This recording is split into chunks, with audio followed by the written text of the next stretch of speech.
Okay. Pizza.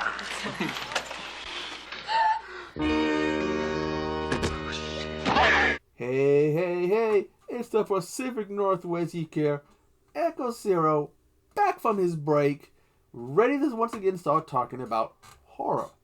And this time I'm going to be talking about a slasher movie, but this will not, actually technically two slasher movies, but this will not be part of my slasher series, which, by the way, the fifth video for my slasher series is done and edited, and depending on how long it takes me to edit this may or may not be uploaded before it. It's the other one's got a holiday theme. It's a Valentine's Day themed one, so we'll see. Anyways, I'm going to be talking about the 1982 horror movie, slasher movie, Slumber Party Massacre. I got my notes here.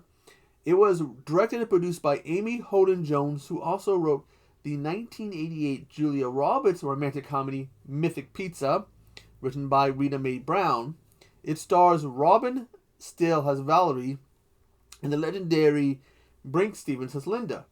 These two would be reunited in 1988 for Sorority Babes in Slime Ball Rama.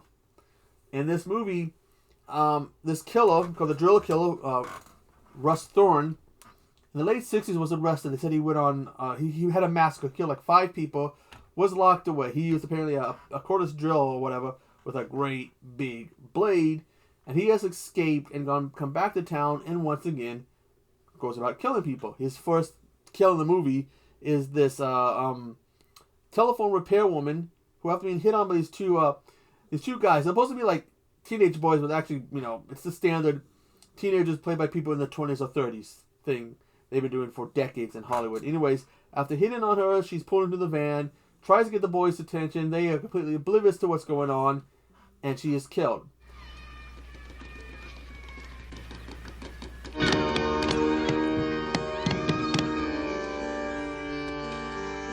He goes on a couple scenes later to kill Brink Stevens' character of Linda, giving her relatively a small part.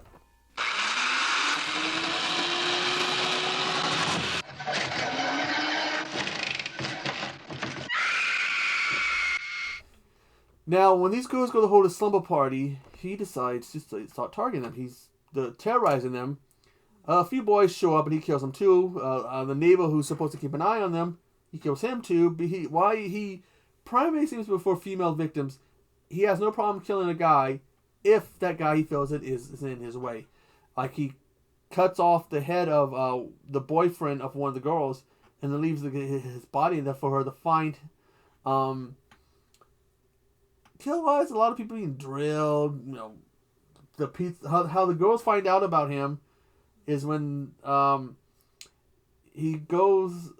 They order pizza, and when they open the door, the pizza man's there, but he's drilled the guy's eyes out. Okay. Pizza.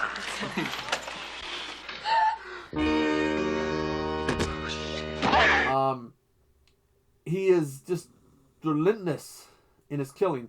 There is no big backstory for this guy other than he killed some people in the late 60s and was locked up. Why he's doing this is not told. Nothing big on it. Got sniffles.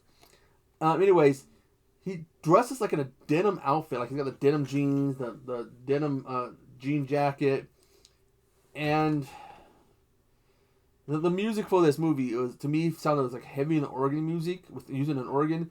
It's probably because I haven't heard organ music in such a long time that I'm not really used to it anymore. I used to watch a lot of these old horror movies, and when you'd hear the organ in it, and you might be hearing Sugar snore.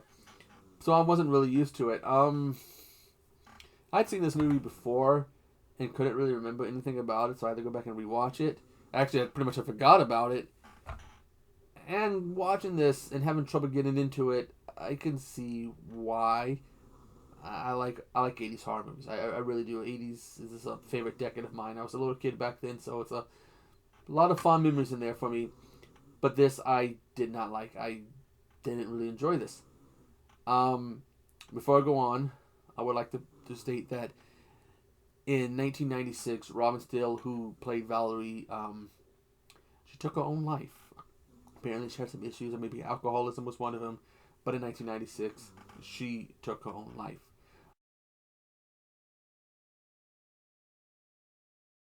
Um, I remember the movies. I probably remember them. Yeah, definitely remember the movie Sorority Babes at the Slime Ball Rama more than Slumber Party Massacre. So it's a bit sad to hear that she had taken her own life. And why am I talking about a movie I don't like? What would motivate me to talk about a movie I don't like? Well, I'm in Walmart one day, and I like looking at some of like the movies they got at Walmart because sometimes they have something there, something it might be interesting. It's not like a big studio movie, or maybe it is, but it's a straight to video. It's like usually less than $20, $15 max. The very rarely do you find them on Blu-ray. They're mostly on DVD, and sometimes you find something good, and sometimes you find something ugh. Make sure I'm holding this up right. This is what made me watch this movie. I picked this up, and again, I had forgotten about the original, but I grabbed this. Maybe I'll review this, watch it and review it. Not even not maybe even a minute or two later. I'm walking. I stop. I look down. I go, Slumber Party Massacre, Slumber Party Massacre, Slumber Party Massacre. Wasn't that an old movie from the 80s? And it even says in here, gives new life and death to the classic 1980s horror franchise. This is meant to be a remake, but it reads almost plays out. I got cold weather, so I've been getting sick here. It plays out almost as a soft reboot.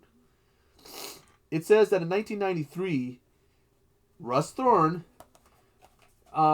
killed some girls who were having a slumber party massacre, but one of them, Trish. Sorry, I got the sniffles here. It's a sole survivor. Got drilled in her hand, hit him with an oar, and he fell into the water with his drill, and he was believed to be dead. Flash forward to today, 2021. Her daughter and her friends have decided to go back to where the killings happened in 1993, believing he's alive, and want to draw him out.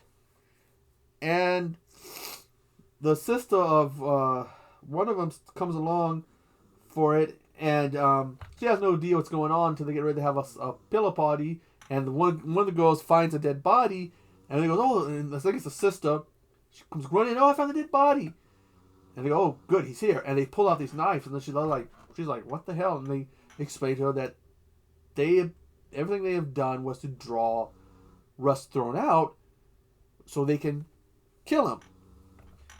Get revenge for what he did in 1993. And there's some boys across the way who, oh God, these guys. Oh, these guys. And ouch, I hit that right on the pin. Anyways, these guys are all meant to be good looking, stupid, just beyond belief stupid. And so they know about him, but they're like doing horror tours, they're big horror fans and stuff. And one of them ends up coming across Russ Thorne, and instead of going, oh shit, I need to run, he has to stand there and tell him how much he's a fan of him right before he gets killed by him. The girls go to tell the boys about what's going on, and they come across the boys having a pillow fight. And the boys, the shirts are off, so you got all the abs and the pecs and all that stuff, and the girls stop and start drooling over these boys instead of going to tell them. They did that kind of thing with the boys again later on in the movie, with one of the boys later on in the movie. Russ is able to, with everyone in there, Russ turns the power off, is able to get in and kill one of the boys. Who apparently, the two of the boys, one of the boys is named Guy, and another boy is also named Guy. It's Guy 1 and Guy 2, and now Guy 1 and Guy 2 are both dead. It gets confusing. And the boys want to go out to kill him, and they now find that instead of them trying to kill him, they now got to fight for their lives. Won't give away the ending, But there is a scene, two particular scenes. A scene where one of the boys goes to take a shower, and it gets all slow when you see his naked ass, and it shows him slowly rubbing himself up. It's just meant to like make fun of these, because you have these scenes where they do it with the women, when you see them naked and the showering, the rubbing the body with all the soap and water, be slow. You get the same thing now with the guy, and right before he gets a blade driven through him, and then you get a guy. Oh God, one of the most moronic lines in a movie ever. The last surviving guy, got the sniffles here. Now he goes and confronts one of the ghosts, accusing her of killing all his friends, even though he knows it's not her, it's Russ Thorne. He's just basically an idiot. And he tells her, this line he tells her, "You just want to kill all the men in the world." And she just has this bewildered look when she looks at him, and he's like, "Oh, you just want to kill all the men in the world," and she's just like, brain completely broke, was blown by such a moronic thing to say. Now, you have the fact that you have a character named Trish, much like you had in the original, and there was a Trish in the original who did survive. You have Russ Thorne, who once again is using the big drill, and he has the denim outfit. And he's creepy. Oh, he does speak of this, say the same thing over and over again. "I love you. This is out of love." He's like, okay, this guy's fucked in the head. Definitely I would suggest seeing this over the original, because it's just, they make fun of some of the elements, because in some of the movies, they feature the women as being beautiful, dumb, and this eye candy. And here it's meant with the men, it's reversed. The women are brave and smart. It's the guys who are dumb and completely stupid. So it's got a few chuckles in it. Like I said, I would definitely suggest seeing it.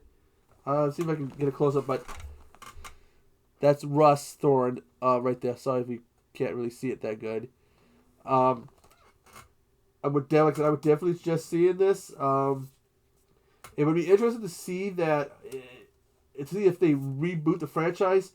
But when I was looking this up, once again, it is directed by a woman. It is produced by a woman, and at least two women, along with the guy, wrote the screenplay for this. Anyways, I got the sniffles. I then saw that I missed something as an alternative ending that I'm going to go watch. So I'm going to go take something for my cold and get to editing this.